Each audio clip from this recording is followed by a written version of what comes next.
these things, and we had the best economy in the history of our country during my first term. And by the way, this is blowing it away based on what we're seeing. But we got it by having people allow that to happen. And as you know, I started the process, but then when COVID came, we focused on COVID, not on this. And I said, if I ever go back and do it again, I'm going to make this a primary thing, because other countries are paying a fraction of what we pay for the same exact drug, same exact pharmaceutical, everything.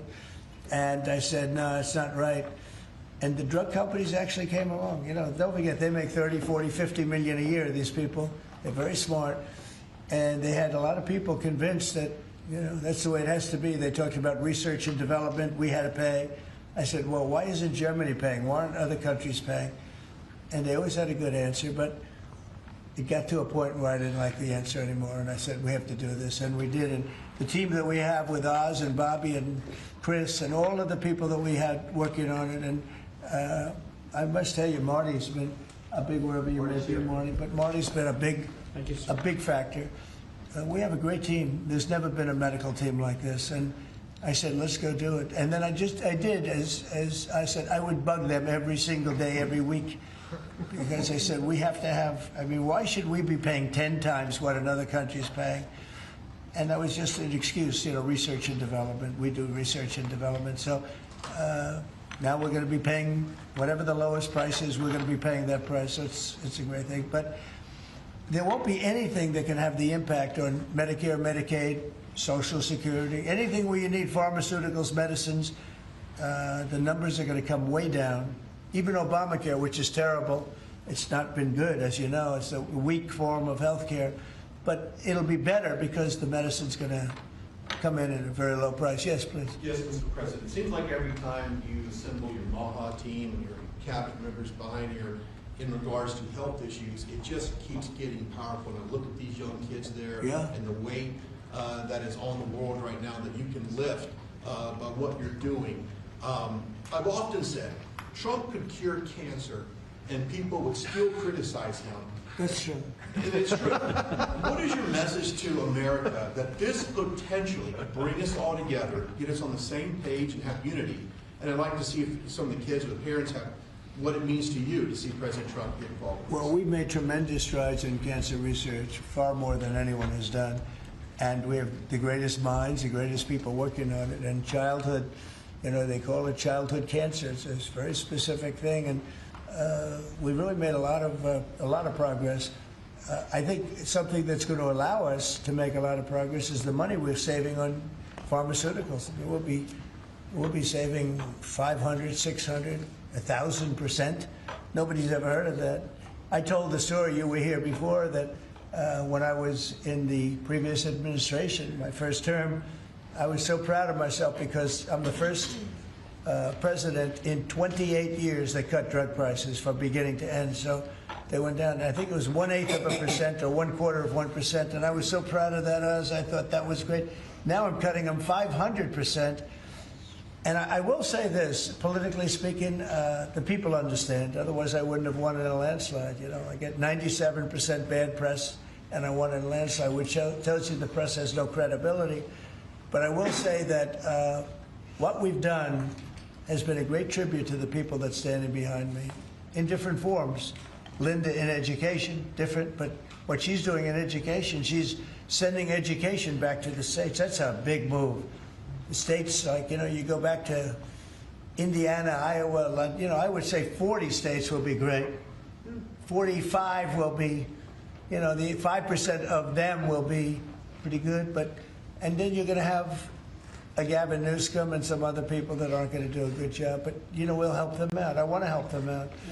And we're going to have safe cities again. We're going to be very safe. We're going to be going to Chicago pretty soon because a friend of mine, a great guy, the head of the Union Pacific, he said, sir, you have to save Chicago. It's going bad. It's going bad fast, and it's a great city. He's right. It's a great city. I know it very well. And we have to save Chicago. So we're going to Memphis, Tennessee right now. We've had a home run in D.C. You can walk out, Brian, you got mugged here a long time ago. Yes, sir. And the mugger must have felt some pain because you're a tough cookie. Well, he had a gun, and I wish I would have had. I know, well then, me as well. if he had a gun, all you can do is say thank you very much.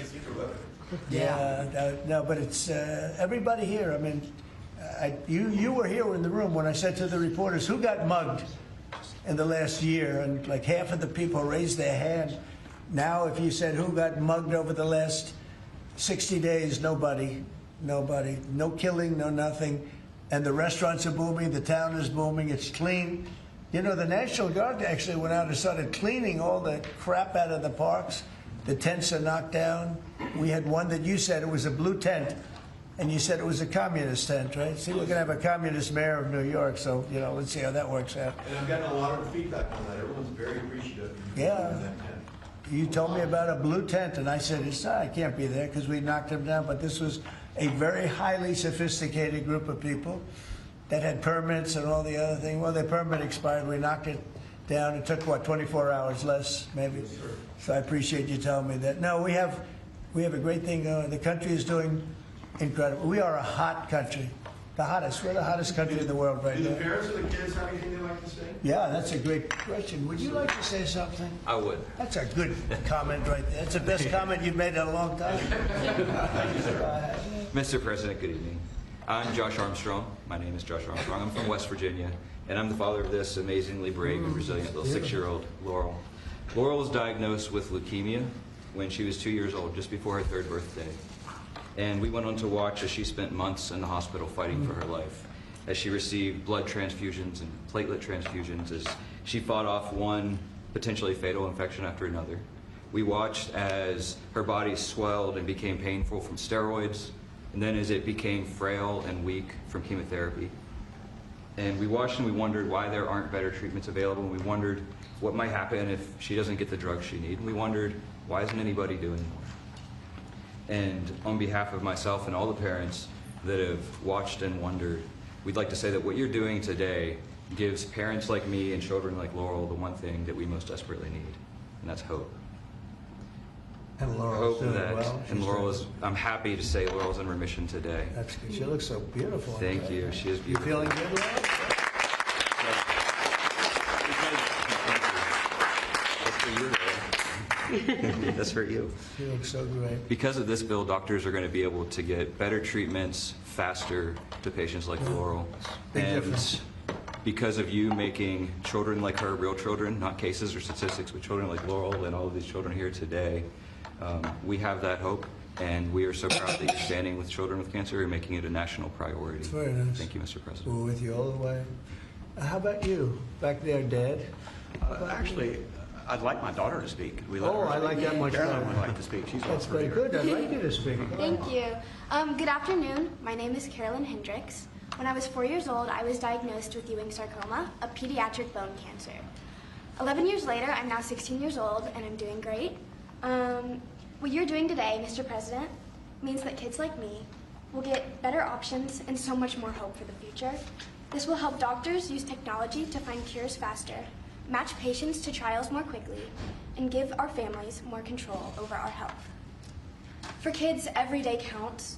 This order shows that our lives matter enough to be first in line for innovation.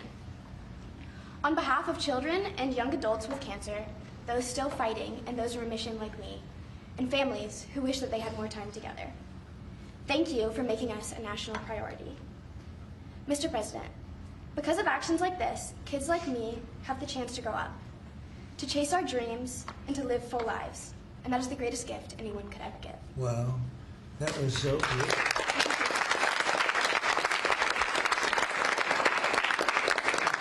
Your father could not have done